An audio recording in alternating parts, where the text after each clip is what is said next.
Welcome to the Reasons to Reason podcast. I'm your host and captain, Sal Galati. This is the show that's going to talk about all the things we're not supposed to: God, religion, and politics. So strap in, prepare to get offended, and maybe, just maybe, our nation can learn how to reason again.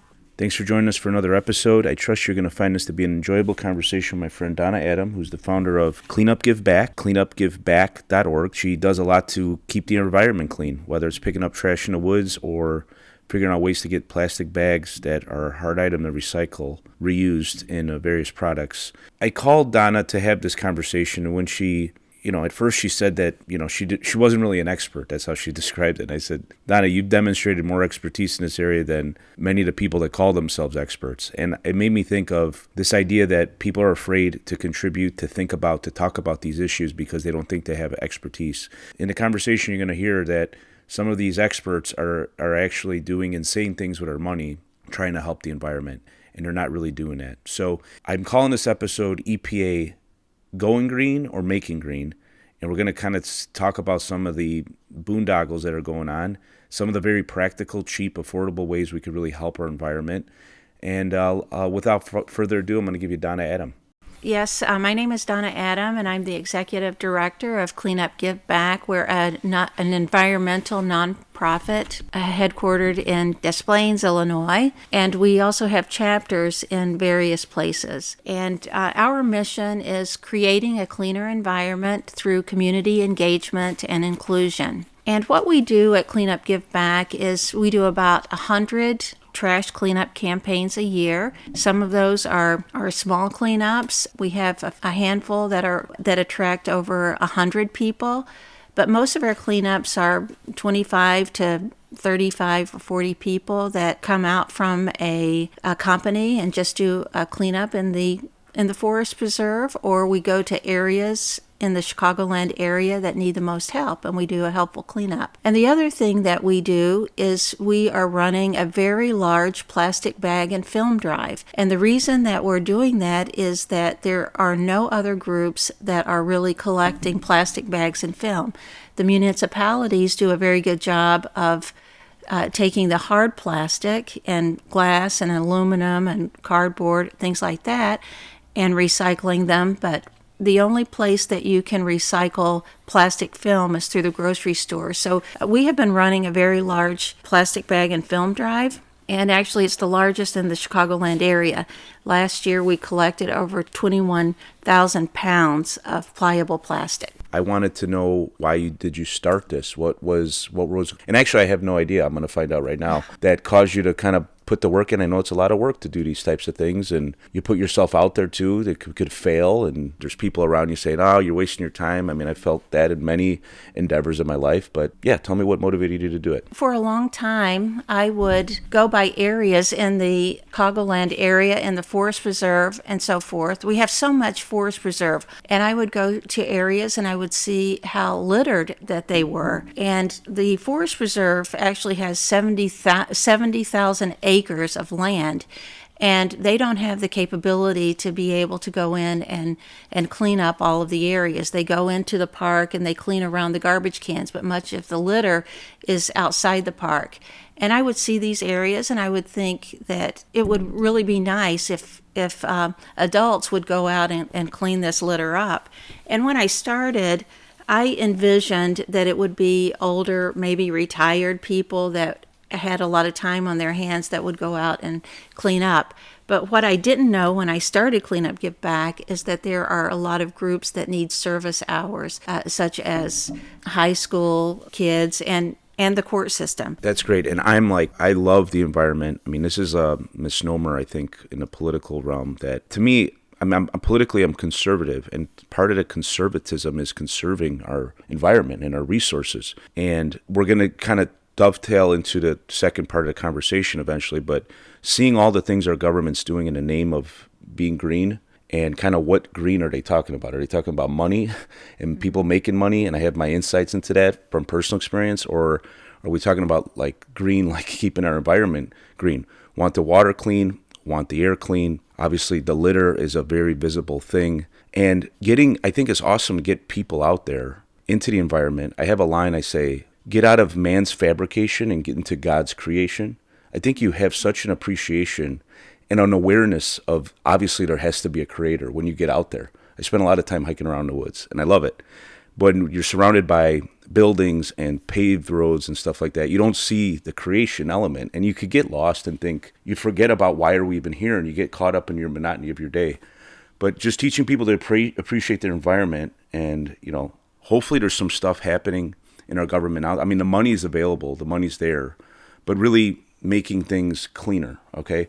I want to give you an opportunity to talk a little bit about the give back part, and as far as like experience you've had with some of the people that come out to clean up, maybe changes in their life that you've seen. If you have anything to that effect, I'd love to hear that. First of all, I'd like to comment on what you were saying about being conservative and people thinking that conservatives do not care about the environment. I would say that it's probably equal who cares about the environment. I think most people care about the environment. But I think a lot of times that conservatives have problems with so-called science that that is put out there, and maybe they don't believe all of the things that are being said, and so they're attacking that, and it's looked at as if they don't care about the environment when in fact that they do. I also agree that being out in nature is so beneficial to everyone, and if you're able to get out in nature, you know that it makes a difference even in your day. If you can go out into the forest preserve and sit and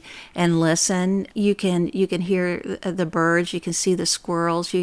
A lot of times I see deer in many places that I go in the Cook County Forest Preserves, and it's so wonderful to just be out there in nature, and there's so many benefits to that. As far as people who come out to the cleanups, I think that a lot of times I hear from people who have never been to a cleanup before. There's some people who just come on a regular basis, and I'll see them kind of often, but if someone hasn't been to a cleanup before, after they've been out there working and are probably pretty dirty, and they will come up and thank me for that opportunity. That to me is very touching, that someone who is themselves working is thankful that they're able to be a part of helping nature in that way. Yeah, I think it's great. I think there's a lot of people that are trapped in the city that don't get a chance to see that. One of the beautiful things, our government, I got a lot of disagreement on how they squander resources, but one thing I've always appreciated is the Cook County Forest Department system, and it's very smart, right? It's hugging a river. It's not really land that should be built because it floods out a lot, and you have this little spot that you could get into and forget where you're at for a moment. I mean, you can pretty much anywhere in there, you pretty much can still hear the toll road and stuff, so you don't have complete peace. But I get deep in there and check it out and see. I've seen, and I bring my kids in there too to see life. You see all kinds of things. You see death. You see carcasses. You've seen a kill scene that some coyotes got after a weak deer, and it just humbles you. We forget. We think we're so important, and we forget kind of the part of the system that we're a part of. So let's talk about the system we're a part of and the good people in the system. We were talking before the show about, we do have the E.P.A. Oh, I'm sure we have a lot of wonderful people in there that want to do a lot of good, but is the system broken? This is from Anne. Am I saying her name right? You knew this woman. You said it earlier, right? I ran. Okay.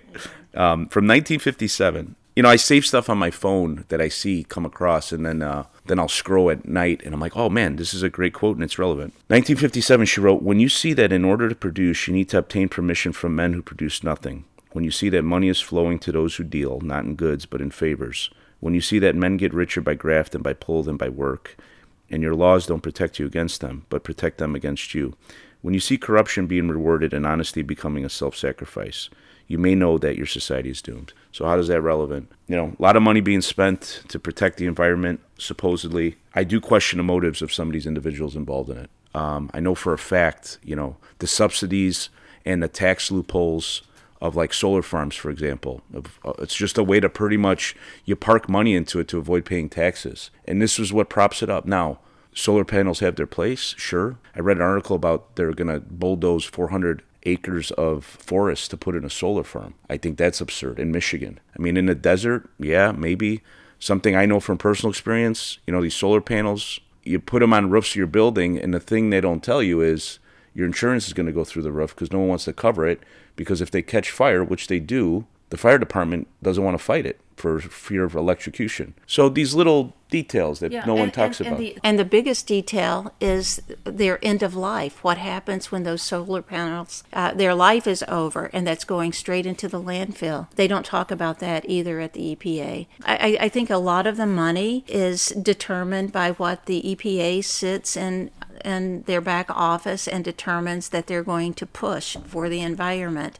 And that's not always the thing that is most helpful to America. Absolutely. So like some other personal examples, and then we kind of just let the conversation start. I know when I was talking on the phone with Donna and telling her we should do this, she was talking about her, I think you have some insight into plastics and how they're actually recycled and what good is there and what harm are we actually doing. But I know some people that run a coal power plant, and I gotten to know them. And interesting thing is, like, there's no investment into the plant because the legislation essentially said we're gonna phase out coal. So no one's putting money into maintaining these things. Parts aren't even being made anymore. If something goes wrong, they can't even repair them anymore. It takes the backlog to get replacement parts is through the roof. And it's tragic because we need that power, and there really isn't a plan to replace it. They got these kind of pie-in-the-sky plans of solar panels and wind farms, but it's not there. I mean, I don't want to go in that conversation, but there's not enough power in those platforms to provide stable, ready-to-use power like we need. But the only area that I saw getting investment, I saw some like work being done. I'm like, what's going on there? Oh, the University of Illinois got a grant from the federal government, of course, for carbon capture, and it's just a pilot. They're just trying to see what they can do. So here's what they do. They capture the carbon, and what do they do with the carbon? They're pumping it into the ground, the CO2 gas. The dirty little secret is it makes more CO2 to pump it in than the CO2 itself, the energy required. And on top of it, they're pumping this into the earth. We don't know if there's ramifications long term. And this is an example of the insanity. Now, the underlying assumption is that the CO2 is actually harmful, which if you actually look at the science, we have these conversations about science. The CO2 and heat and temperature of the planet are related, but it's not CO2 goes up and then the heat goes up. The planet's been warmer than it is right now. There's been more CO2 on the planet than there is right now. We know this by looking at ice cores. But really the relation is the heat goes up, the explanation undetermined, just normal cycles of the planet and the sun, and then the CO2 goes up. So it's all insanity. It's all based on kind of a false premise, and people are running around. And I'll let you speak to the plastic. I'll let you speak to some of these other topics. The kids are being manipulated, and they're getting fear-mongered, and they think their lives are going to end and the planet's going to burn to a crisp, and they're doing really irrational things in the streets, and they're being manipulated, and it's tragic. And I don't like seeing my youth manipulated by wolves that are just profiting off of it. Well, I do agree that the kids are being manipulated, and actually I meet a lot of kids who are kind of afraid of the environment and all of the things that are happening. But that's why that we try to encourage people to just do the things that they are in control of, because you really can't. You can't be in control of what the EPA is pushing or what any of the people who are going for funding are trying to do. And some of the grants, like you're saying, that they come up with an idea and then they write a grant to say, let us do this, and they get approved for that grant. And they're doing something that's crazy. And I can't speak to that if there even is a point to it. But what I try to tell people is to do the things that are in front of you that you can do. And a lot of that is trying to recycle and to try to do a good job with that. And I think it does make a difference. All of those items would be going into the landfill if they weren't recycled. So that's a good thing. And I think that the municipalities are trying to do a good job, but a lot of us are not properly trained on the things that can go in the recycle bin, and it causes a lot of harm on the end for the trash haulers to properly recycle those items. Tell me a little bit about plastic recycling. So what happens to the plastic? What happens to the plastic bags? It seems to be a different animal. Oh, it is. It's totally a different animal, because if you look at the website of all the trash haulers across the entire United States, and you see what can you put in the recycle bin. You can put water bottles, milk jugs, aluminum cans, they love those, tin cans, glass bottles, and cardboard and paper. And you look at what you cannot put in there, every time they will say no plastic bags and film.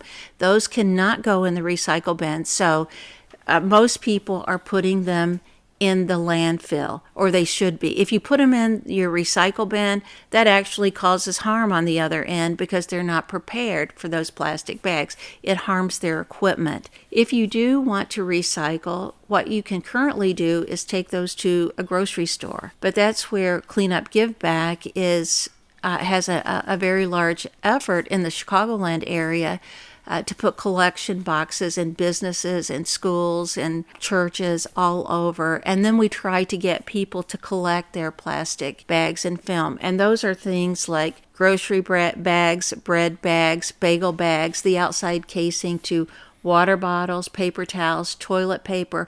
All those things are pliable plastic, even plastic Amazon mailers. Those are pliable plastic. They cannot go in your recycle bin. But we can collect those, and all of our plastic goes to a company called Trex, and they make decking.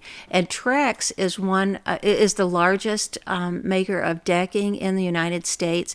And the thing that we love about Trex is that they do not take any new plastic. They only take reused plastic out of the environment and make something beautiful and usable with that plastic. So that's where our plastic is going. I love hearing stuff like that. Like, we're putting it to use. Trex is a great product. It looks great. On top of that, we don't have to paint and stain it. I think about all the cans of paint, half-used cans of paint that end up who knows where. One of the most, I'm going to knock Sherwin-Williams here, but if you look at a Sherwin-Williams logo on the back of their truck, I think their motto is cover the world. And it's a can of paint literally being poured on the planet. It makes me nauseous to think, where is all this stuff ending up? One insight from like when I was a kid, I helped janitors at our high school over a summer gig. One of the things I found funny was you had the two bins, right? Recycling, even back then, recycling for the paper. And so we're collecting the bins. So I'm walking around and I throw the trash in the big bin wherever we were in the classroom. And then I'm like, oh, where do I put this? He goes, oh, let me show you. He walks over, he grabs it, he throws it in the same bin. I'm like, so why did we separate? He's like, I don't know, make you guys feel good. It all goes to the same spot. I'm sure that's gotten better as time has gone on, that it is actually getting recycled. Real quick, another story. It was found out, I hope this has stopped, but our nation was selling our trash for a while to China. I don't know if anyone even asked the question on what they were doing with it. But this is what people have to understand about. And whenever I talk about China, I'm not talking about the Chinese people. Beautiful culture. Actually, that show Yun Shun is coming in Rosemont, and I want to take my daughter to see what a beautiful culture looks like and how the Communist Party has just destroyed it. Communism is a plague on society. Anyway, little sidebar. But they were taking the trash, going out into international waters and dumping it in the ocean. It got found out. I hope they stop. This is an example of like how much money we spent giving to the communists to just dump the trash in the ocean. Microplastics, or not microplastics. Maybe I'm using the term wrong, but like a lot of stuff gets into the environment. Is this new to you? Have you ever heard that? All of the plastic is breaking down, and I give people the example that if someone takes a paper bag out into the forest preserve and has a picnic and throws their paper bag down, when we come along a year later, that paper bag is basically decomposed.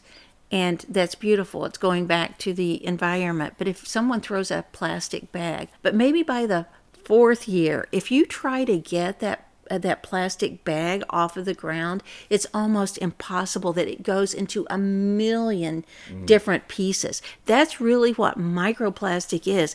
And then it gets into the water. It's so small. That's just an example of what we can see on cleanups. And so that plastic film is so bad. And it's happening in the oceans as well. All right, so little political thing. We're seeing a new administration coming in.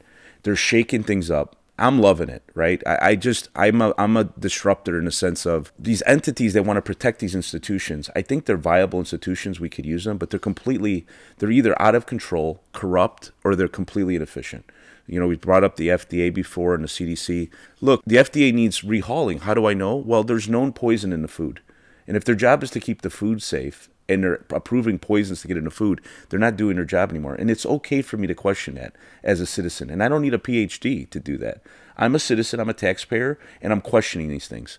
Why is it that plastics are so prevalent anyway? What's behind that? Why are there plastic? Everything you buy is wrapped in plastic. Plastic is so cheap, and actually that's another reason why I go back to Trex. They are really one of the solutions with this problem. Because they do not buy any new plastic. They're trying to take it out of the environment.